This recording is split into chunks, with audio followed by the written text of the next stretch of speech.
The silence in the house was dense, laden with unspoken words and forgotten promises. What was once a vibrant home now seemed like an empty stage, where even footsteps sounded like echoes of a distant past. The children, once joyful, now hid behind half-open doors, involuntary witnesses to a love unravelling into shouts and cold stares. But when the children disappeared, leaving behind only a note and a desperate plea for peace, the parents realised, sometimes it is the softest voices that shout the hardest truths. And now the question remains, is it too late to repair what has been broken? Hello, my friends. I am Linda, and this is Linda Love Stories. I hope you enjoy this story.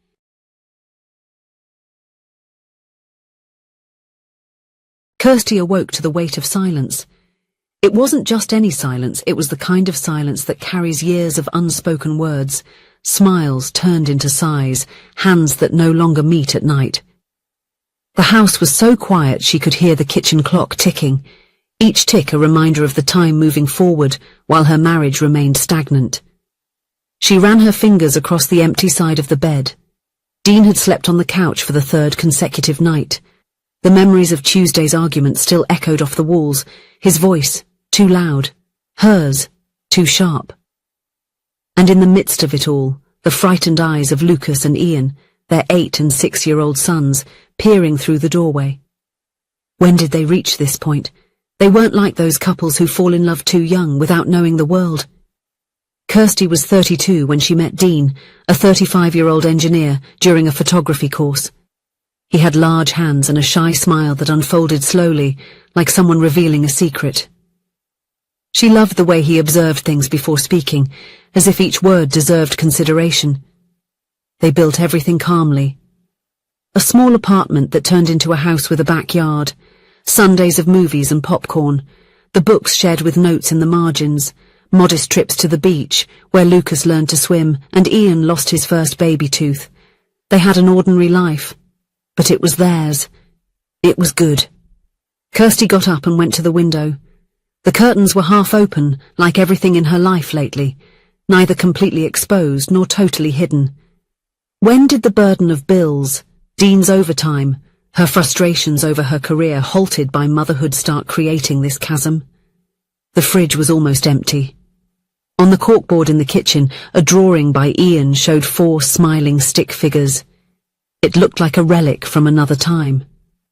Kirsty touched the drawing with her fingertips, feeling the lump in her throat tighten. The night before, she had called her brother Pedro. "Can you pick up the boys, just for tonight? Dean and I need to talk." What she didn't say was that she feared what this conversation might reveal, that she feared that this time the chasm would be too wide to cross. Pedro arrived quickly. The boys already had their backpacks ready, a sad indication of how accustomed they were becoming to the temporary escapes. "You will come back tomorrow, okay? It's just one night at Uncle Pedro's house," Kirsty promised, hugging them tightly, inhaling the scent of children's shampoo that always calmed her. But it was not just one night. The next morning, Kirsty called. Pedro's voice sounded hesitant. "They are fine, but Dean called me. He asked for them to stay one more day. He said you need some space." "Space?" Kirsty felt a tightness in her chest. "He didn't talk to me about this." "Talk to him, Kirsty. The boys are fine here." But when Kirsty confronted Dean in the kitchen, he just ran his hand through the grey hair at his temples, a gesture she once found charming but now seemed merely tired. "I thought it would be better for everyone. We need to resolve this between us before they come back." "Resolve what exactly?" she asked, feeling the frustration grow. "We barely talk. You come home late, eat dinner in silence and sleep on the couch. And you're always irritated, Kirsty, always dissatisfied with everything I do." The words hung between them like shards of broken glass. They both knew there was truth there, but neither was willing to pick up the pieces at that moment. On the second day, Kirsty called Pedro again. This time she asked to speak with the boys. Lucas's excited voice surprised her. "Uncle Pedro made chocolate pancakes, Mom, and we spent the afternoon in the park with Uncle Pedro." How nice, my love. She forced a light tone. Are you ready to come back? Dad and I miss you. There was a pause, an exchange of glances she couldn't see but could feel. I think we want to stay a little longer, Mum, Lucas finally replied. A little longer? Kirsty felt a chill in her stomach. Why? It's just, we're having fun. And, his voice dropped to almost a whisper, it's quieter here. Quieter. The words hit Kirsty like a slap. Her children preferred the peace of their uncle's house to the home where they grew up. When she hung up the phone, she found Dean in the living room staring at a family photo on the shelf. They don't want to come back, she said, unable to hide the accusation in her voice. What do you want me to do, Kirsty? Force them to return to a house where the parents barely speak to each other? On the third day, the situation worsened. Kirsty called early, eager to hear her children's voices. Pedro answered with an apologetic tone. They're outside playing, Kirsty. They said they prefer not to talk on the phone. What do you mean they prefer not to talk? Her voice rose an octave. They're my children, Pedro. Put them on the phone. Kirsty, calm down. They're fine, I swear. They're just taking a break, I think. Taking a break, as if they were adults in a complicated relationship, not children aged 6 and 8. When Dean got home from work that evening, Kirsty was sitting at the kitchen table, staring into space. There was a cup of cold tea in front of her, and pages of a magazine flipped through aimlessly. They didn't want to talk to me today, she said, without looking at him. Our own children. Dean sat down in front of her, his hands clasped on the table. He looked older under the cold kitchen light, the lines around his eyes deeper. Pedro said they are fine, right? Fine, away from their parents. What's happening, Dean? She finally looked at him, her eyes brimming with tears. What have we done to our family? He didn't respond. There was no simple answer. Throughout the day, Kirsty's anxiety transformed into something more intense. She started calling Pedro repeatedly, demanding to speak with the boys. When he finally admitted that they had asked to stay longer, something broke inside her. This isn't right, she said to Dean that night, her hands trembling as she washed the same dish for the third time. Something is wrong. Very wrong. Kirsty, they're just taking a break from the situation. It's normal. Normal? She turned sharply. Since when is it normal for kids to run away from their parents? What have you been telling them about me? What is Pedro saying? No one is saying anything, Kirsty. The boys are fine. Well? She slammed her hand on the counter. My children are refusing to talk to me. This is no good, Dean. It's parental alienation. That's what's happening. His face paled. What?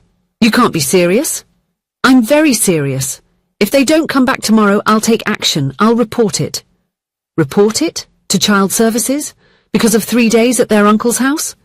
If necessary, she said, her voice trembling, I will do whatever it takes to bring my children back, even if it means...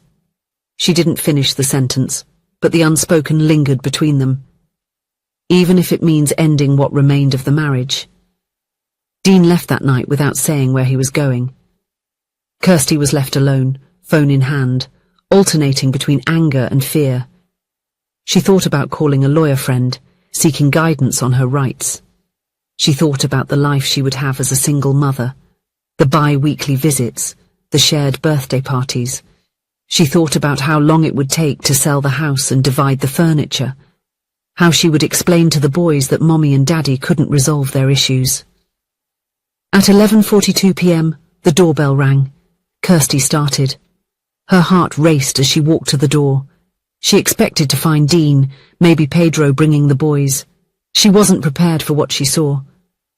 Dean was standing on the threshold, his face pale with exhaustion. His eyes were red, as if he had been crying.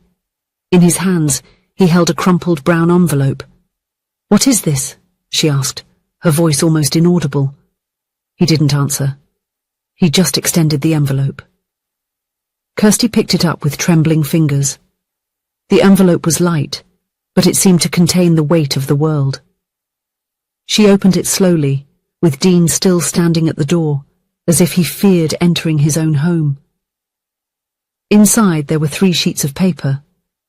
The first 2 were drawings made with coloured markers. The third was a letter on notebook paper, written in Lucas's clumsy handwriting. The first drawing showed 2 large figures with red scribbles coming out of their mouths, clearly her and Dean arguing.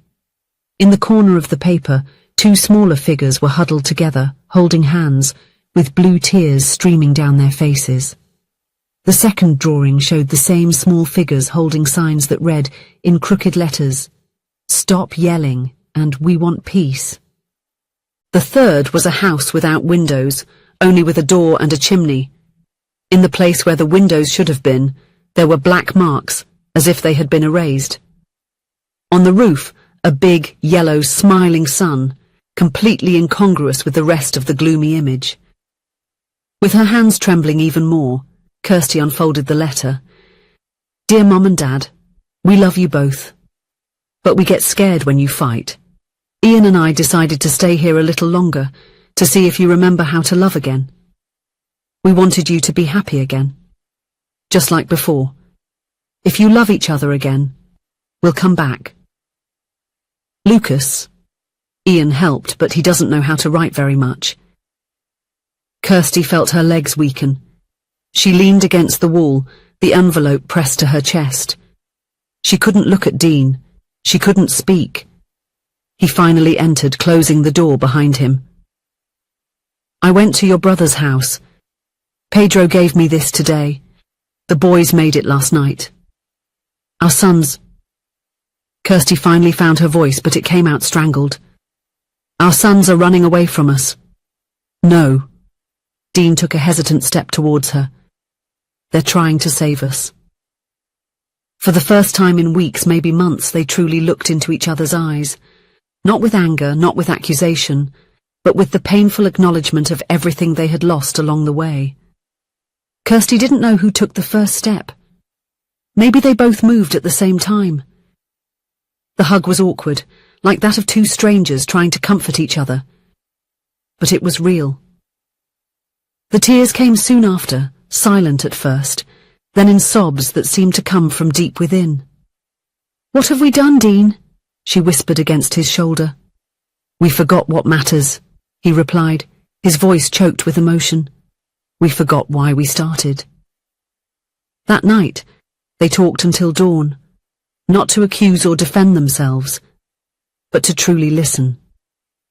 Dean spoke about the overwhelming burden he felt trying to support the family, the constant fear of failing, the exhaustion that made him shut down instead of sharing. Kirsty confessed the frustration of having abandoned her career, the resentment that grew when she felt her needs were always last, the isolation of full-time motherhood. "I love you," he said, as the first rays of sunlight came through the window. "I never stopped loving you." "I love you too," she replied, realizing it was true. Beneath all the hurt, the love was still there, like an ember waiting to be rekindled. The next day, they called Pedro together on speakerphone. They asked to speak to the boys. "Daddy and Mummy miss you," Dean said, his voice gentle. "We saw your drawings. And the letter." There was a pause on the other end. Then Ian's small voice. "Will you stop fighting?" Kirsty swallowed hard. "We can't promise to never fight again, my love, but we promise to try to talk more and shout less, and always, always love you both, no matter what happens." "And are you going to love each other again?" Lucas asked, the hope evident in his childish voice. Dean looked at Kirsty, his eyes moist. "We never stopped, son. We just forgot how to show it." They didn't bring the boys back immediately. Instead, they took 3 days to rebuild bridges. Dean brought flowers home, not an expensive bouquet, but daisies from the garden, her favourites. Kirsty made the breakfast he loved with pancakes and fruit, and left a note on the fridge. "So you remember that I still know what you like?" Small gestures. Small new beginnings. On the 4th day, Peter brought the boys. They entered hesitantly, like frightened little animals testing a new territory. Lucas carried his sketchbook. Ian hugged a worn-out teddy bear.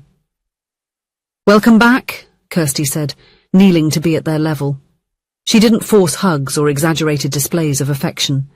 She simply opened her arms, letting them decide. Ian was the first to approach, burying his face in her neck.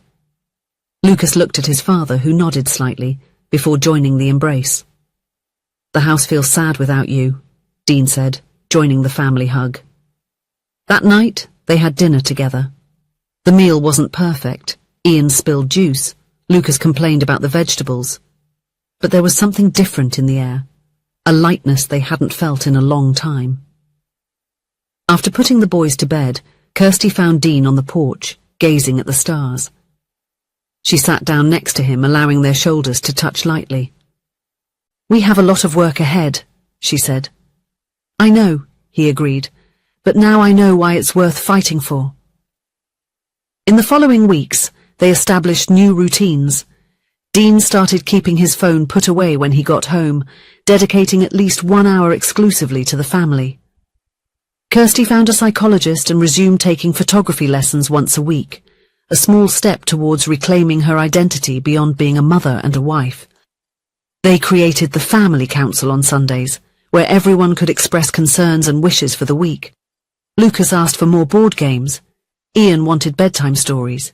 Dean suggested walks in the park. Kirsty proposed home movie nights. It wasn't a magical transformation. There were still tough days, moments of frustration and minor arguments. But now there was also a shared intention, a renewed commitment not just to the marriage, but to the family they had created. The brown envelope was stored in the bedside table drawer, not as a painful reminder, but as a testament to the wisdom that sometimes comes from the smallest voices.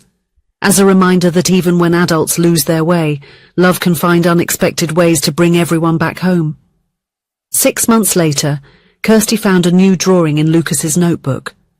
It showed the same house from the previous drawings, but now with large open windows, colourful curtains and 4 smiling figures in the garden. On the roof, the same bright sun, but this time it seemed to perfectly belong to the scene below. Some wounds take time to heal completely. Some stories don't have perfect endings, but in that house where silence once reigned, laughter now echoed, conversations, renewed dreams, and that, for now, was more than enough. If you enjoyed the story, please leave a comment with a rating from 1 to 5 to show how much you liked it. Also, watch the video that is now appearing on your screen. See you soon.